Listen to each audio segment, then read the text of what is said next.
안녕하세요. 사진 찍는 국정 역사 루카스입니다. 폭포를 품은 사찰이 있다고 해서 다녀왔습니다. 양산에 위치한 홍룡사입니다. 홍룡사를 둘러보면서 여기저기 사진을 촬영해 보았습니다.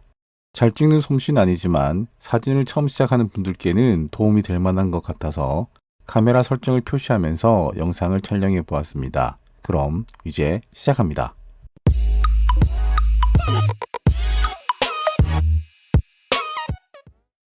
카메라 셔터를 반쯤 누르면 초점을 잡았다는 표시로 녹색 상자들이 나타나면서 티릭 하는 소리가 납니다. 이것을 우리는 반셔터라고 부릅니다.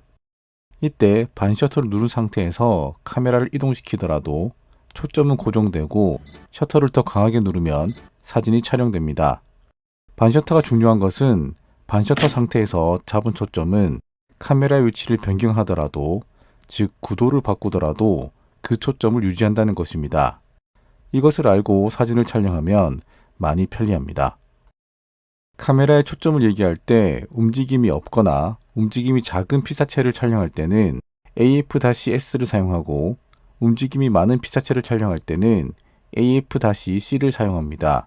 이번에는 AF-S에 적합한 초점 잡는 방식에 관해서 알아보겠습니다.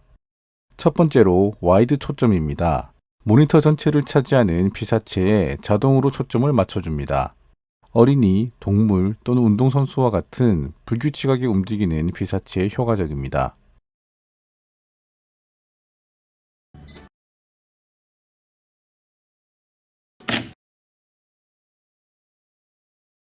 두 번째로 존 초점입니다.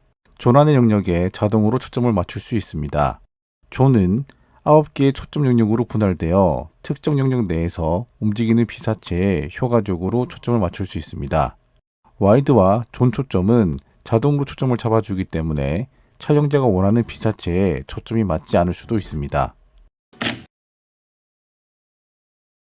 중앙 고정은 모니터의 중앙에 위치한 피사체에 초점을 맞춥니다. 반셔터로 초점을 잡고 카메라를 움직이더라도 초점이 고정되기 때문에 초점을 잡은 후 구도를 빠르게 바꿔서 촬영하기 쉽습니다. 가장 쉽고 활용도가 높은 방식입니다. 스팟 초점은 모니터에서 초점을 자유롭게 움직일 수 있는 프레임에서 매우 작은 피사체나 좁은 영역에 초점을 맞출 수 있습니다. S, M, L 중 선택할 수 있습니다. S는 작고 섬세하게 초점을 잡을 때, M은 중간 크기, L은 큰 크기의 피사체에 초점을 잡을 때 사용할 수 있습니다.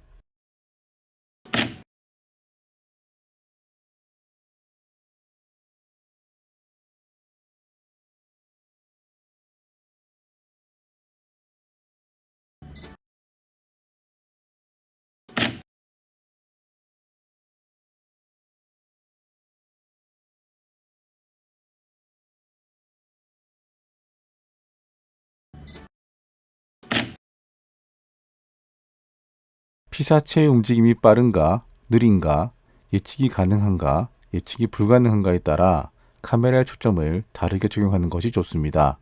확장 스팟이나 라곤 AF 등의 초점이 있습니다만 이 부분은 다른 영상에서 다뤄보도록 하겠습니다.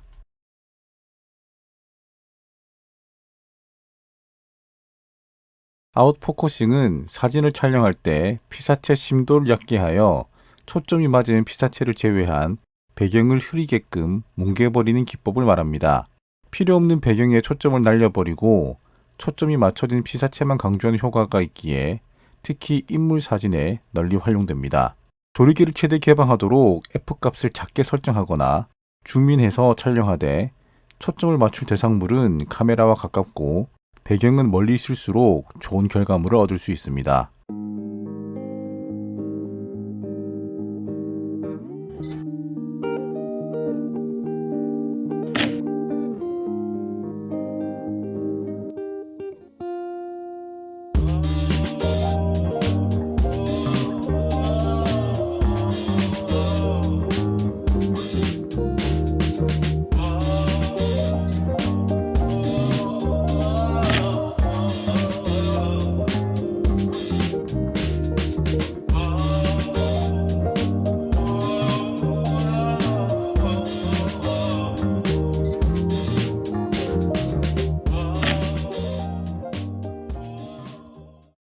인포커싱은 아웃포커싱과 촬영 방법은 같지만 차이점은 아웃포커싱은 앞에 있는 피사체에 초점을 잡아 배경을 날리는 것이라면 인포커싱은 뒤에 위치한 피사체에 초점을 잡아 앞에 놓인 물체를 흐리게 만드는 기법입니다.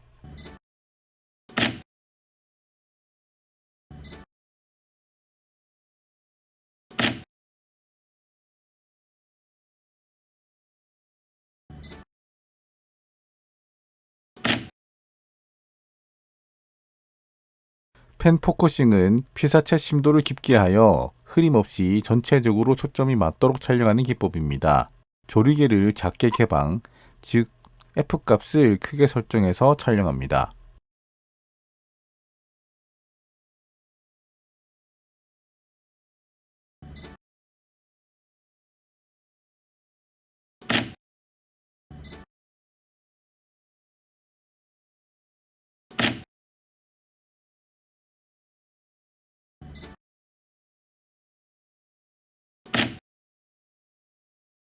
카메라 촬영 모드에는 크게 자동 모드, 프로그램 우선 모드, 조리개 우선 모드, 셔터 스피드 우선 모드, 수동 모드로 총 5가지 모드가 있습니다.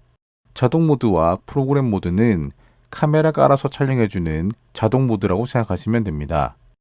조리개 우선 모드, 셔터 스피드 모드, 수동 모드부터 촬영자가 카메라를 조작하여 원하는 사진을 촬영할 때 사용하는 모드라고 생각하시면 됩니다.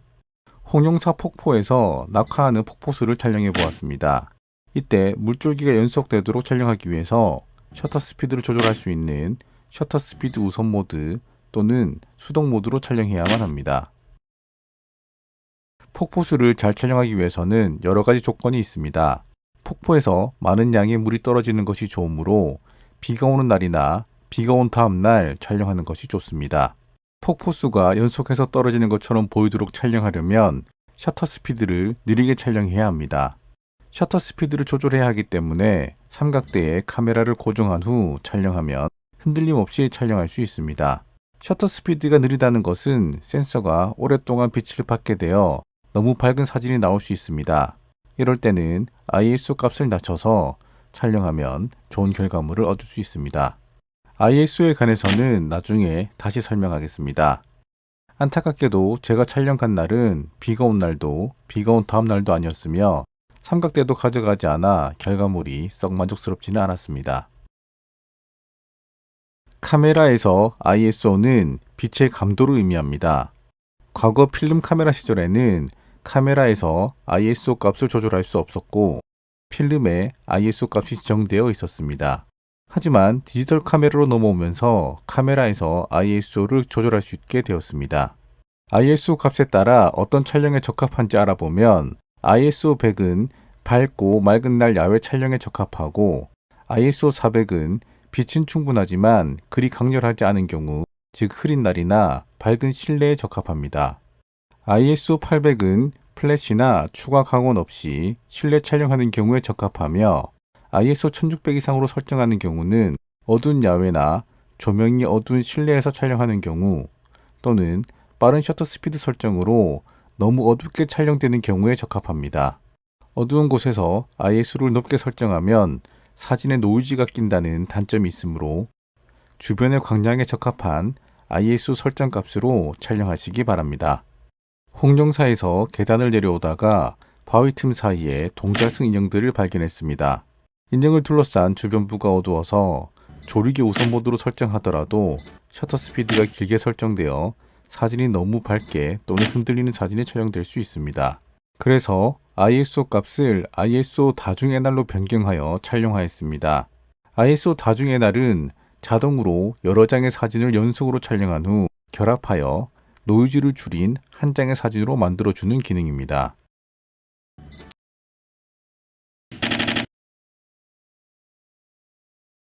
바위 틈 사이 동작성 사진 촬영 시 측각 모드를 변경하여 촬영하는 방법도 있었습니다만 측각 모드에 관해서는 다른 영상에서 소개하도록 하겠습니다. 그 이후에도 쭉 사진을 촬영하면서 사찰을 둘러보았습니다. Our hearts beat to the city streets. We began to feel the fire. We rise like tall buildings as the chemicals they take us higher. The night's young, it has just begun as she puts her hand in mine. We wanna chase the night, wanna dance to the light, pull stars from the sky just too hard. 폭포를 품은 경남 양산에 위치한 홍룡사에 꼭 한번 와보시기를 추천합니다. 이번 영상은 여기까지입니다. 영상을 끝까지 시청해주셔서 감사합니다. 영상이 도움이 되셨다면 구독, 좋아요, 알람 설정 바랍니다. 감사합니다.